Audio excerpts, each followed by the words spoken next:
Welcome to this week's edition of Mountain Outhouse News. I'm your host, Jam. This is the crazy to happen in running this week. This week's stories include Jim's 50-mile world record, a marathon finish line blunder at Glass City, and a Tiger Claw recap. We kick off this week's show with a recap of Hoka One One's 100K Carbon X event, surrounding their launch of their new carbon-plated shoe that took place in the Sacramento area this weekend. The event was slated to feature some of their top athletes chasing down the 100K world record in a closed race just accessible to their own people. A concurrent 10x10K relay was also staged, but the headliner of the show was clearly Jim Walmsley. The route was held on a combination point-to-point race from Folsom to Sacramento, and then a series of loops to cap off the event. There would be an official 50-mile split point that could be used to set a record along the way to the full 100K finish.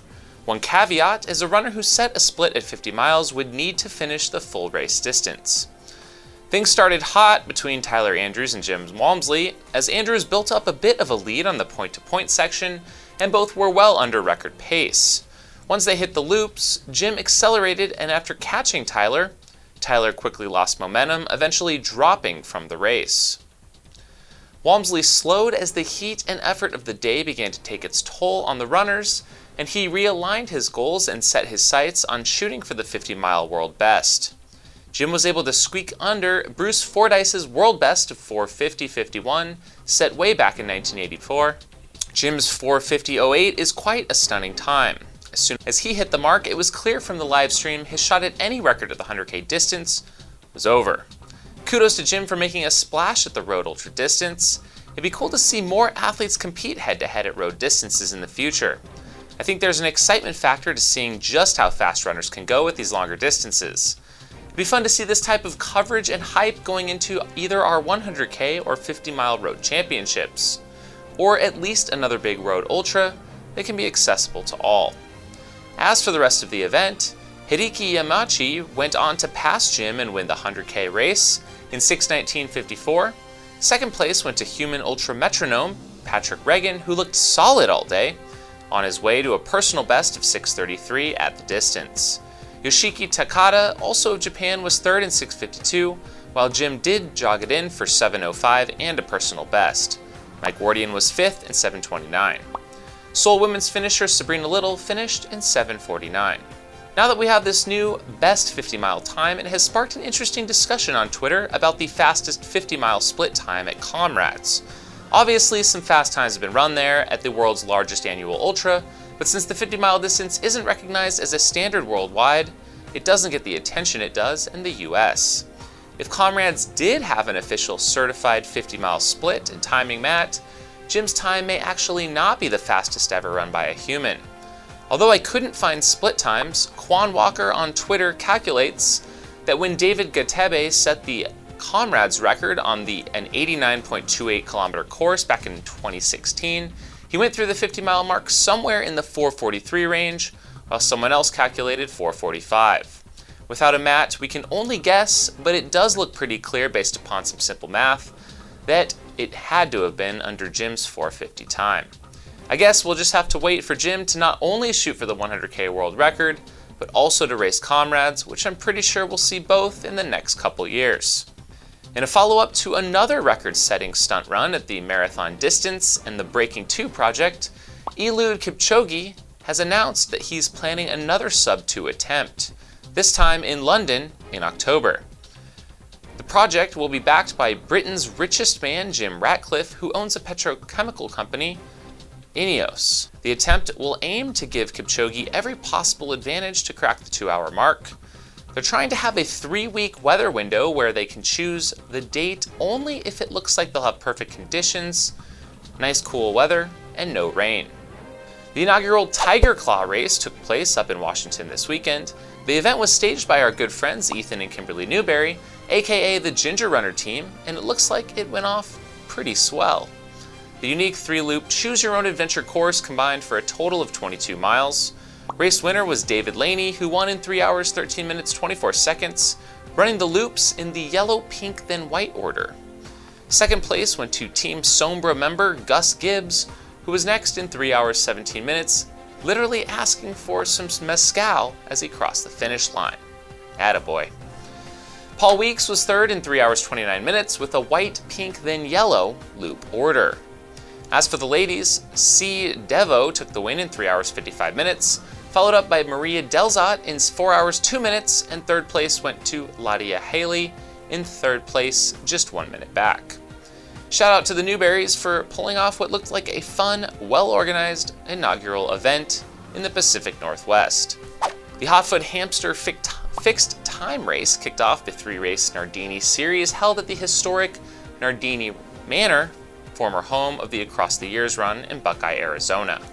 95-degree temperatures didn't stop the 24-hour runners from getting in some solid mileage on the 500-meter certified gravel track. John Moroshik was on top with 125.64 miles. That's 404 laps, folks, and quite a bit ahead of second place Jordan Schmidt with 110 miles. Your women's champ Sinovia Baca squeaked in just over 100 miles, and while second place went to Noel Quinn for the women in 74.3. The North Face Endurance Challenge landed in New York over the weekend, and birthday boy himself, Patrick Caron, landed himself a big win in the 50-mile distance in 7 hours, 34 seconds. Shout out to Patrick, and happy birthday, friend. For the ladies, it was fellow Solomon athlete Eliza LaPierre taking the victory in 9 hours, 19 minutes, good for 9th overall. After getting an opportunity to visit Utah's Bonneville Salt Flats last summer, I'm now super intrigued about the Salt Flats Ultra events. This year's edition took place this weekend, and a total of 31 runners finished the full 100-mile distance. First place went to Steph Whitmore in 19 hours 12 minutes, while first place male was just a bit back in 1921. If you've never visited the Salt Flats, it's an odd place to run. The salt itself is quite moist and crunches as you run across its barren landscape. It really speaks to the vast uniqueness of our sport that an event even exists there at all. We reported a while back that November Project and the North Face had parted ways, and now we see why. Brooks has formally announced they will be picking up the primary sponsorship of the free fitness movement worldwide, and will be co-sponsoring their events and summits going forward. We have a quick update to the 2019 upcoming Trail World Championships to land in Portugal June 8th. Zach Miller has withdrawn and his spot was passed off to David Kilgore. Kilgore was fourth at the formidable 50K earlier this year. A finish line blunder at the Glass City Marathon in Toledo got some traction this week after first-time marathoner Christian Floyd broke the finish line tape meant for women's marathon winner Amy Manning in a video clip that went viral. In the clip, Manning shouts, "You asshole!" at Floyd as she crossed the line. It's a pretty terrible scenario, and with the clip playing out online without much context, it's easy to condemn either runner for what played out at the finish. If you look closely at the clip, you can see that the backside of the finish line tape was blank, so Floyd had no idea it was meant for the women's winner, just meters behind him. He also claims he didn't know Manning was the women's lead runner. He was simply focused on getting to the finish. The finish line itself is also coned off in the home stretch, with what I'm guessing is a different distance coming in on one side, maybe a half marathon, and marathoners on the other.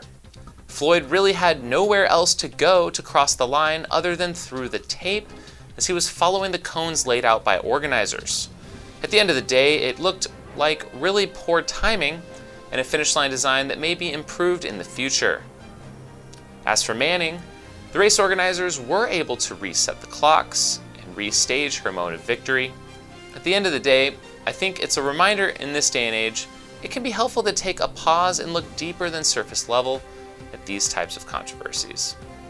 This next story is a tough one for me personally.